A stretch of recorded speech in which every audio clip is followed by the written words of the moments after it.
Hello and welcome to my kitchen again. I tried to switch up the scenery. It did not work. So we're back in my kitchen, but welcome. I am so excited to be here talking to you about scholarships today. Really, scholarships are so important and they are so underrated in the college process. A lot of kids go in and they don't even know about all the different scholarships that are available to them. So I am making it my job to inform you about some of the scholarships that you may be eligible for. To start off, a little disclaimer, yes, I see the title. I did win $1 million worth of scholarship. No, I did not accept $1 million worth of scholarship money. I knew that a lot of it would be redundant and I did not need it and other kids could use it. So I did not accept all $1 million. I only accepted the scholarship money that I needed. However, I will be going over some of the scholarships that I won and some other scholarships that you should be aware of and keep track of for the future. So let's get right into it. To everybody new here, welcome to my channel. My name is McKenna. I'm from Colorado. I would love for you to join me on my college process and subscribe. It would be wonderful. I love reading everybody's comments on these videos. It absolutely makes my day every time I see one come in. So comment below how your day is going, how your quarantine has been. I'm on day 50 or so. I don't even know. I've lost track of time.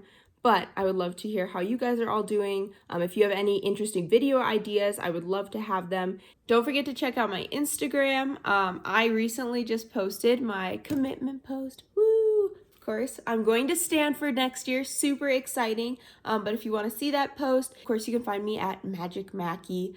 That will always be my handle. I love it a lot. If you also want to follow me to keep up to date on tips, when I'll be posting new videos, college life, and Q&As specifically, because that will be one of my next videos answering your questions. So if you would like to ask your question to me, make sure that you follow me on Instagram and watch my story for when I post a Q&A. So to start off, scholarships, I divide them into about 3 categories. First one, institutional scholarships. Of course, institutional scholarships come from the schools themselves.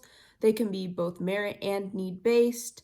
Some schools offer both. Some schools offer only one of those types of aid. Specific things to watch out for is if they meet 100% of need and if they meet 100% of need without loans. So some schools, they'll say like they'll cover 100% of your demonstrated need, but they'll add in about $6,000 of loans, which is much different than a school that will cover 100% of need and 0 loans. So be sure to watch out for the schools on your list that do that, schools that offer merit, and schools that offer need-based scholarships. So some notes for international students. International students, I lack in my knowledge of international student scholarships. However, I did find some things for you guys. One was a website called edupass.org, edupass.org, and they have a whole guide on there. Their website is basically dedicated to students who are looking to study in the United States from other countries. So I would definitely check out that website. Again, I've not used it myself, but it seems like it has some really useful resources, along with a list of scholarships for international students looking to study in the US. Another note that I had written down for myself was that international students are eligible many times for merit scholarships at state schools. So a lot of the top schools like the Ivies, they don't give out merit scholarships. Everybody's smart who goes there, they'd be run dry on merit scholarships. But state schools like the University of Colorado does give merit scholarships to out-of-state students, and other schools can give it to international students as well. I'm not sure about the University of Colorado specifically, but I definitely look into it. Another note is that if you are applying for financial aid at any school in the United States, be aware it might switch you over to a need-aware process. So for students in the United States, many schools like Harvard or Stanford, they are need blind to finances. So if I needed a lot of money to go to and attend their school, they wouldn't take that into account when they're admitting me to their college. For international students, many times that process switches and it becomes need aware, meaning that if you are looking for financial aid at those schools, it thus contributes to whether or not you get into that school. So be aware of that in the process. Make sure you, if you are even a US student, that you are looking to see if your schools are need aware, if they give good financial aid, and just all of the above, merit aid, need-based aid, because those are super important things in the process. Also, use the net price calculator on all of your schools. Schools are required to have a net price calculator on their website, so go and search up Stanford net price calculator, and you will get basically a general idea of what you'd pay to attend that school with their institutional scholarships, not taking into account outside scholarships. The second category that I have is major national scholarships. So I have quite a few examples of those. I applied for a lot of them. One of them would be the Coca-Cola Scholarship. They're really hard to get. About 93,000 people applied for that one this year, and only 150 are selected every year to win the scholarship. So it's extremely difficult to get major national scholarships, but they usually offer a lot more money than the next category, which is local and regional scholarships. Those are typically smaller sums of money, and they come from local organizations such as the Lions Clubs, Elks Clubs, and Kiwanis. So in this video, I'm going to be covering a lot about the major national scholarships because those tend to apply to more people, and local and regional ones from Colorado don't apply to people in Nebraska. So I won't be talking about those specifically, but I will talk about a lot of the major scholarships and the ones that I won. So major scholarships, major national scholarships, can be divided into some subcategories as well. The first one is merit-only based scholarships. That would be ones like Coca-Cola that don't take in income or background into evaluating your application. The next one would be need plus merit, which means that they're looking at your family background, your access to resources, and other things in your life, along with your academics and your other merits. So another thing that I really want to talk about and make clear is that every single scholarship, just about, except for institutional scholarships that are based on need, always take into account merit. They always do. On some sort of scale. Of course, they consider other things if you're looking at one that's need-based, but they're going to choose the kids who demonstrate the most need and the most merit. So that also ties into the next one, which is demographic-based plus merit scholarships, meaning demographic as in ethnicity, demographic as in intended major. It can mean a lot of different things, but it's based on fitting a certain criteria of background plus merit as well. So again, not everyone is eligible for every scholarship. There are tons of scholarships out there though. There's tons of scholarships for international students, for people who identify as a certain ethnicity, who come from a different income background, who are interested in science, if you're interested in the arts. There's an endless number of scholarships for people. It gets really, really specific. There's tall people scholarships. There's just tons of them. And not everybody qualifies for every scholarship, of course. But these are some major scholarships that a lot of kids do qualify specifically in the United States. The first scholarship I'm going to talk about, of course, is the Coca-Cola Scholarship. It is what I would say is the nation's most popular scholarship, with over 93,000 applicants this year. That's an insane amount. That's almost as much as UCLA gets for their college. It is a $20,000 scholarship, $20,000 total. Here's a very special thing about the Coca-Cola Scholarship. So you are eligible to use it for up to 10 years, meaning that you can save it and not use it in undergrad and use it for med school or graduate school or literally whatever you want, as long as it's an accredited institution. So that is something very special about the Coca-Cola Scholarship. Another thing that's very special about the Coca-Cola Scholarship is that it is the most difficult scholarship to get. It is a very, very heavily merit-based scholarship. So it's a very heavy on volunteering, very heavy on what you're active in your community doing, extracurriculars, and things like that. So be aware of that when you apply to the Coca-Cola Scholarship. It is not just grades, it is not just test scores, but it's also there's multiple rounds where you start off and it's basically you're just culled by your activities. And then the next round you go on to and you're culled by your essays. And then you go to an interview round. So first of all, it goes from 93,000 to 2,500. And then from 2,500, it's cut down to 250. And then from 250, it's cut down to 150. So each time, the odds get a little bit better, but they also get a little bit worse. And so be aware that each round, if you're applying for the scholarship, looking for different things, but also the same things all collected into one. It's a very tough scholarship to get, but it's definitely worth applying for, so make sure that you look out for it if you are a U.S. student. So the second scholarship I wanted to talk to you guys about is the Elks Most Valuable Student Scholarship. Your winnings could range from $4,000 to $50,000, so it's a very wide range scholarship. It's heavy on service and merit, but also on need.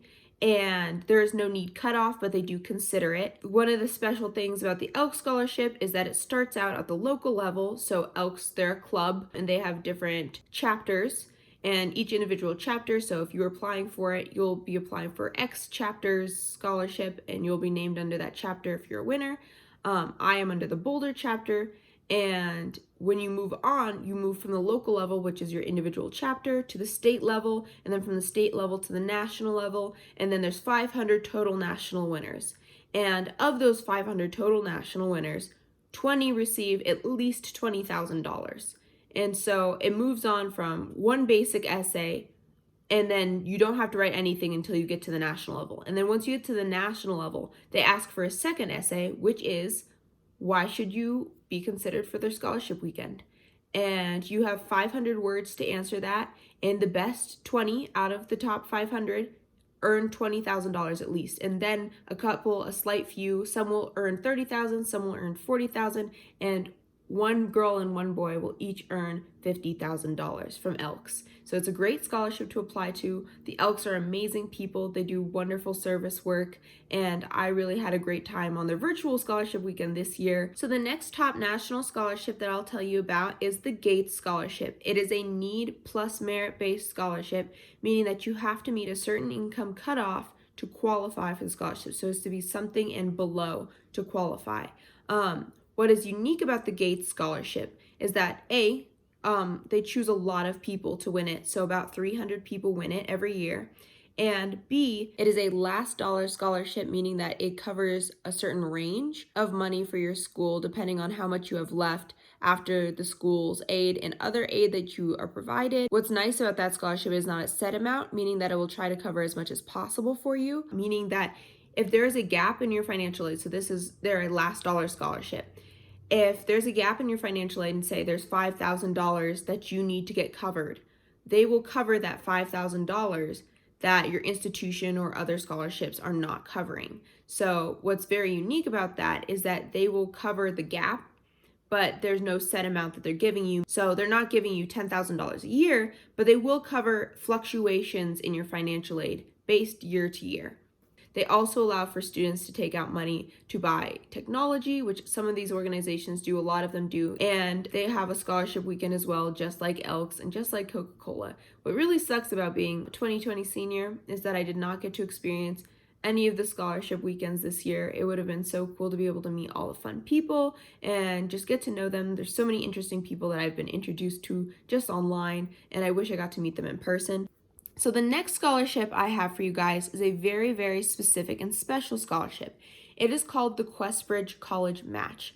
And so QuestBridge is a foundation that works for low-income and first-generation students specifically, and it tries to provide college access. So they have two different programs. The first one is the College Prep Scholars Program for juniors, which you should look into if you're a low-income junior, and the College Match for seniors.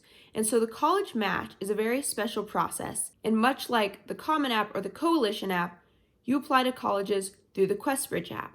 However, there's a specific stipulation that goes along with applying through colleges through the QuestBridge application, which is if you are matched to a college other than maybe the 4 that they specify that are not binding, you are bound to attend that institution. And so when you do the College Match, I think you get to rank 12 colleges that you would be willing to attend or you're interested in attending. So let's say I ranked 12 colleges, and at the very top of my list was Stanford, and at the very bottom of my list was, I don't want to name a college, so we're making up a fake college, Duster. And Duster College was still on my list, right? But I don't really want to attend there. However, if I put it on my list and none of the other colleges that I listed wanted to match me with their school, then Duster came in and Duster did want to match me with their school, I would be bound to attending their institution. But the benefit of the QuestBridge application is the fact that if you get matched with a school, 100% of your school is covered by QuestBridge. So the stipulation is that if you rank schools on the QuestBridge application, you are forced to go to whatever school you match with, unless it's like Stanford, which is one of the few schools that don't actually bind you. But the benefit is that you get to go for free. It is a total cover scholarship, and it's making sure that you can afford college if you are a low-income or first-generation student. The QuestBridge application also has an income cutoff. I don't remember what it is. I did not apply through QuestBridge, but you can find it at questbridge.org. Go there, you can find out more information about both the college match and the college prep scholars. College prep scholars is awesome. They give out scholarships to juniors. You can buy technology with the scholarships. You can apply to different summer programs and they'll cover it for you. So definitely look into that. If you are looking into summer programs and you see the sticker price and you don't think you can afford it, even if they're offering scholarships, QuestBridge can help you afford those really, really tough to afford summer program. So there are a couple scholarships that are demographic based I can share with you. So the Hispanic Scholarship Fund is Hispanic Scholarship Fund Scholarship. That one also offers a range, and it offers it to students who are not only in high school, but also coming from community colleges and going into grad school. And the Ron Brown Scholarship, this is a scholarship that I won. It's for high achieving African American students, and if you qualify, you are allowed to apply for that one. Now, on to some quick tips. First of all, look for them before your senior fall and make sure that you're applying to scholarships in your senior fall. A lot of scholarships, they'll have deadlines right around the same time that colleges have their deadlines. And if you miss those, you can't make them up. There's no regular decision versus early action. You just have to make sure that you make those deadlines. So keep a chart, keep a calendar, and be conscious of when deadlines are coming up and which scholarships you're eligible for. A second tip that I would give is to make sure that you display your whole self in your application. Make sure that you're not leaving out things, and when they ask you, why should you win this scholarship? Tell them. Tell them about all the things that you love and the things you're passionate about, and don't just say, well, I think I should win it. Be honest. Tell them all the amazing things that you do, because if you don't, somebody else will. So you need to boast about yourself a little bit. And then lastly, make sure that when you go into any situation when you're talking about the scholarship, whether it's an interview or you are writing your paragraphs about it for essays, that you have at least 3 things that you want to make sure that you mention in every single scholarship you apply to. You should have at least 3 things about yourself that are essential to understanding who you are. Make sure you know those things by heart, because if you have an interview, you need to have those topics to make sure that you bring up. Because for me, I know that I really love the Black Student Union. I worked super hard on that project. I love computer science, so I talk about my research, and I'm really passionate about my service, so I talk about my service activities. And those are the 3 things without fail I make sure that I mention, not only in every single application that I fill out, but every single interview that I go into. And at this point, every time that I'm able to get an interview, I've been able to win the scholarship. And I think it's just because I'm able to talk about those things that I love and go into exact detail about them. That is my 4th tip.